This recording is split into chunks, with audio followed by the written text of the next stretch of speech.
Madam, principal madam, मेरे प्रिय साथियों और प्यारे बच्चों, आप मेरे को बच्चे तो मैक्सिमम नहीं जानते, टीचर मैक्सिमम जानते हैं। मैंने 39 ईयर्स यहीं पे जॉब की है और 2022 में मैं रिटायर हुआ हूँ।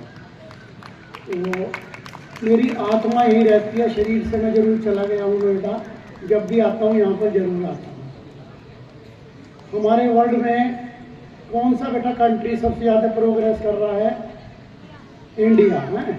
और स्कूल आईटी पब्लिक है, ड्यू टू आवर डायरेक्टर। बेटा जो हमें आज़ादी मिली है वो हमारे स्वतंत्रता सेनानियों ने अपना बलिदान दिया। मैंने उस पर पोयम लिखी थी। कारगिल युद्ध जब हुआ था 1999 में, तो रोज़ाना करीब उसमें 599 के लगभग 600 के लगभग शहादत हुई थी, हमारे जवान शहीद हुए थे। उस समय मैंने रोते रोते पोएम लिखी थी। रोज़ाना 15-20 डेड बॉडीज आती थी, तो उनकी माँ की, उनके फादर की क्या फीलिंग होती थी बॉडी के साथ, वो मैं आपको बता रहा हूँ। विदाई विदाई, आज अंतिम विदाई, देश की रक्षा की खातिर उसने गोली है खाई। विदाई विदाई, आज अंतिम विदाई। उसके आखिरी वचन शहीद के, मेरी माँ से ये कहना, तेरे बेटे ने पीठ नहीं है दिखलाई, उसने सीने पे गोली है खाई। हमारी आंखें भर आई, विदाई विदाई, आज अंतिम विदाई। उसके पिता का ये कहना, गर्व से फूला है उसका सीना, उसके बाकी बेटों की भी अब बारी है आई।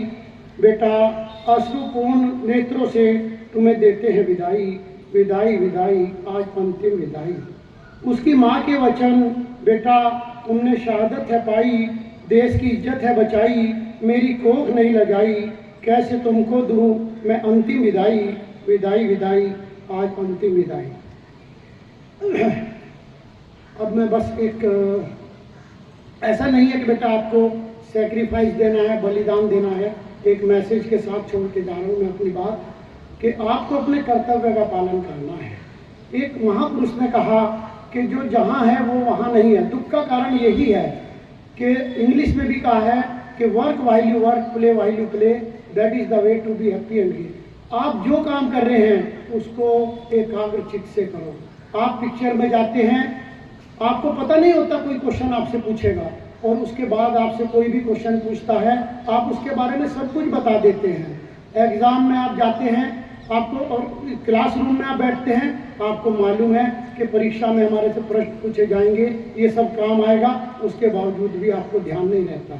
इसकी वजह यही है, 100 में से 100 मार्क्स आपको लाने हैं, ये आपका कर्तव्य, मेन कर्तव्य यही है कि आप अपनी जो आपको स्टडी का जो आपका मेन काम है उसको आप ध्यानपूर्वक करें, और इसी से आप महान बनेंगे और जो है देश अमर होगा। धन्यवाद। धन्यवाद सर, अपने भावों को शब्दों में प्रस्तुत करने के लिए।